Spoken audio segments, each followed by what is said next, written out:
नमस्कार, आप देख रहे हैं स्टार न्यूज प्लस। मैं हूं आपके साथ अमृता कंचन। आइए रुख करते हैं खबरों की ओर। तब तक बने रहे स्टार न्यूज प्लस पर मेरे साथ। बीएसएनएल के पूर्वी परिमंडल के मुख्य महाप्रबंधक ने की प्रेस वार्ता। बीएसएनएल के शिवपुरवा स्थित सभा कक्ष में बीएसएनएल उत्तर प्रदेश पूर्वी परिमंडल के मुख्य महाप्रबंधक श्री के मिश्र ने एक प्रेस कॉन्फ्रेंस की। प्रेस कॉन्फ्रेंस में उत्तर प्रदेश पूर्वी परिमंडल के महाप्रबंधक श्री बाबूराम, श्री आर के जायसवाल, वाराणसी व्यापार क्षेत्र के महाप्रबंधक श्री अनिल कुमार गुप्ता भी उपस्थित थे। आई श्री के मिश्र मुख्य महाप्रबंधक ने बीएसएनएल की विभिन्न योजनाओं पर चर्चा की। उन्होंने बताया कि बीएसएनएल की 4G सेवा जुलाई 2024 से उत्तर प्रदेश में शुरू हुई है और जनता ने इसे काफी अच्छा रिस्पांस दिया है। जुलाई से अब तक 12 लाख नए कस्टमर बीएसएनएल संग जुड़े हैं। इनमें से 3.25 लाख कस्टमर बीएसएनएल में पोर्ट इन हुए हैं। ये बदलते भारत का बदलता बीएसएनएल है। सभी निजी ऑपरेटर्स ने अपनी टैरिफ बढ़ा दी, किंतु बीएसएनएल अपनी 4G सेवा बिना किसी अतिरिक्त शुल्क के प्रदान कर रहा है। बीएसएनएल ने उत्तर प्रदेश पूर्वी परिमंडल में अब तक 6,300 टावर में से 2,300 टावर को 4G में कन्वर्ट कर दिया है। 80% टावर को दिसंबर 2024 तक और मार्च 2025 तक 100% टावर को 4G में कन्वर्ट कर देना है। बीएसएनएल का 4G टावर 5G कंपेटेबल है, अतः जैसे ही 4G टावर लगाने का कार्य खत्म हो जाएगा, केवल एक छोटी सी तकनीकी सुधार करके 5G सेवा शुरू की जा सकती है। ये भारत सरकार के निर्देशानुसार वाराणसी क्षेत्र के 43 दुर्गम स्थलों पर जहां पहले किसी भी कंपनी का नेटवर्क नहीं था, वह बीएसएनएल ने 4G टावर लगाया है। स्टार न्यूज प्लस के लिए उत्तर प्रदेश के वाराणसी से नेहा द्विवेदी की रिपोर्ट। सर, आपने आज का कॉन्फ्रेंस किस उद्देश्य से रखा? नमस्कार, आप लोगों को मेरा सादर अभिवादन और हमारी सम्मानित समस्त जनता को कोटि कोटि प्रणाम। आज इस प्रेस कॉन्फ्रेंस के माध्यम से कुछ खास बातें मैं आपके माध्यम से हमारी सम्मानित जनता को पहुंचाना चाहूँगा कि पूरे उत्तर प्रदेश पूर्वी परिमंडल में हमारे करीब 6300 ऐसे टावर हैं जो विगत 3 माह पूर्व 3G सुविधा केवल में थी, जिनको हम लोग 4G सेवा प्रदान करने का संकल्प लिए हुए हैं और जिसमें हम लोगों ने आज 2307 ऐसे हमारे टावर हैं जिनको हमने अत्याधुनिक, पूर्ण पारदर्शी, स्वावलंबी और आत्मनिर्भर और पूर्ण स्वदेशी इस अत्याधुनिक स्पीड से युक्त सेवा से उनको लैस कर दिया है।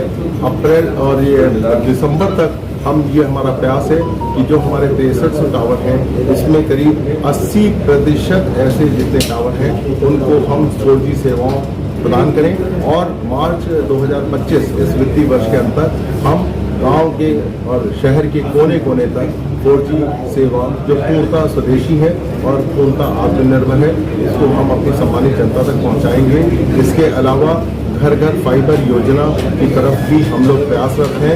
इस वक्त वर्तमान में पूरे उत्तर प्रदेश पूर्वी परिमंडल में करीब 68,000 ऐसे हमारे उपभोक्ता जो हमारी भारत नेट फाइबर सेवाओं का प्रयोग ले रहे हैं, उसको हम लक्ष्य लगा रहे हैं कि दिसंबर तक 1 लाख तक उपभोक्ताओं तक हम पहुँचें और मार्च 2025 तक हम ऐसे 1.5 लाख घरों में अपनी भारत नेट फाइबर का घर घर गैस, घर घर बिजली, घर घर छत, इसी तरह हमारे माननीय भारत सरकार की भारत नेट फाइबर की घर घर फाइबर पहुंचाने की योजना की तरफ भी हम लोग दिन और रात प्रयास कर रहे हैं। मेरी पूरी टीम, हमारी पूरा उत्तर प्रदेश परिमंडल इसके लिए लगातार कार्य कर रहा है।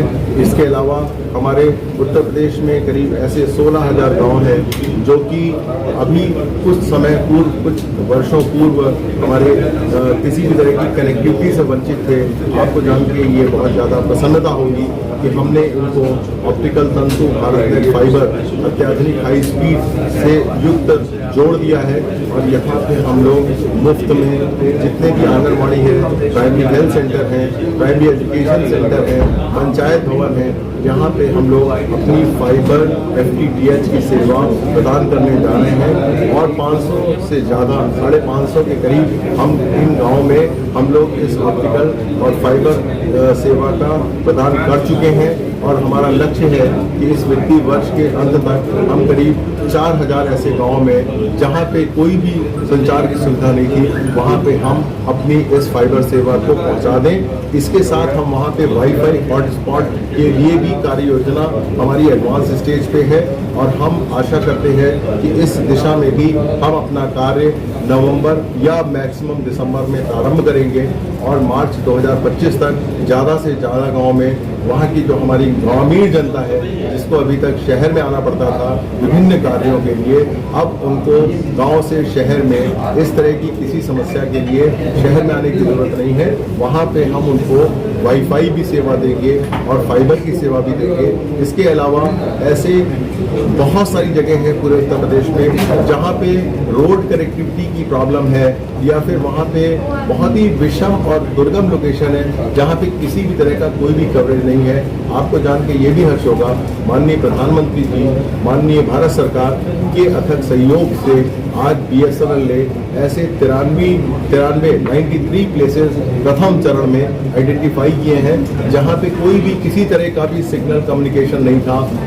दुर्गम प्लेसेस जहाँ की ट्राइबल हमलेट्स कह सकते हैं, जहाँ पॉपुलेशन जहाँ लोग बहुत ही विषम परिस्थितियों में रहते हैं, दुर्गम स्थानों में रहते हैं, ऐसे 43 जगहों पे हम लोगों ने अपने टावर का संस्थापन कर लिया है। 4G सेवाएं प्रदान कर दी हैं जहाँ पे 2G और 3G सेवाएं नहीं थी।